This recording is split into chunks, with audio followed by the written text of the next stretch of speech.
The Kremlin says it's raising its defense spending by almost 70% next year, bringing it to about 10.8 trillion rubles. That is over 100 billion euros and marks the biggest increase in over a decade. And for a closer look at the figures, we can speak to our chief foreign editor, Rob Parsons. Hello to you, Rob.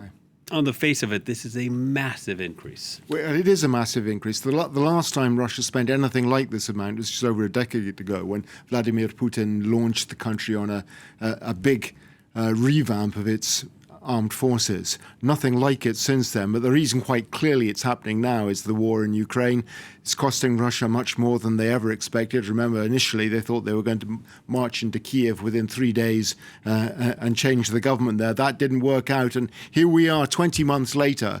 The campaign in the war effort grinding on for Russia, and they're trying to find the means to keep the spending up. Dmitry Peskov, incidentally, the spokesperson for Vladimir Putin, blamed it all on what he called a massive hybrid assault by the West on Russia.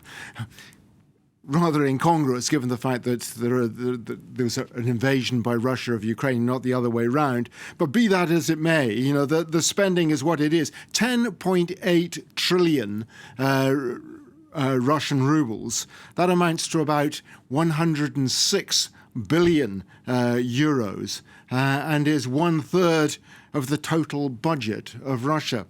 Or, putting it another way, 6% of GDP. That's, as you said in your introduction, a 70% increase over the previous year. You know, those are enormous figures, and make it clear just what sort of cost Russia is having to pay for its military effort over the last 20 months and what it's going to have to keep on spending in the future.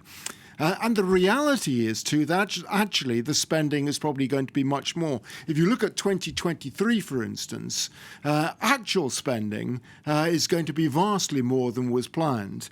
We're talking somewhere in the region of I think the figure 9.7 trillion rubles, which amounts to about 100 billion euros. Now, that is approximately the sum that they're talking about for 2024. So one can expect that in 2024, given the same sort of developments, they'll be spending even more, somewhere in the region of 40% of their budget will go on military spending. That is colossal and raises the question, of course, about how long they can keep it up. What are the implications for Ukraine and the West? Well, you know, one can understand what the Russians are doing by this. You know, there is a calculation, I'm sure, going on in the Kremlin that although the West has invested a massive amount of money in defending Ukraine over the last 20 months, that the doubts are beginning to seep in. And does the West have the willpower? Does the United States?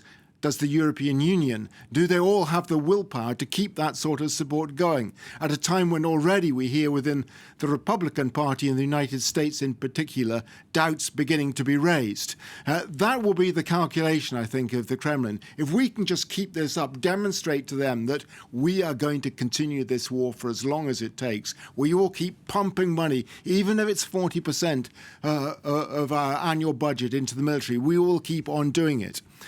The West has demonstrated thus far that it does have the determination. The question, of course, is what will happen down the road if, for instance, Donald Trump becomes president of the United States again? Will that strength of will still be there? It does appear to be in the Republican Party writ large. Mitch McConnell, the House majority, the Senate majority leader, said just the other day, 2 or 3 days ago, reminded Republicans of the fact that when you compare the two budgets, military budgets of Russia and the United States, Russia's is about 1/8 of that of the United States. If you add to that NATO's military capacity as well, Russia is far, far behind. If you look at the figures here, the Russian military budget, $111 billion, US projected for 2024, $842 billion, 8 times the amount of Russia.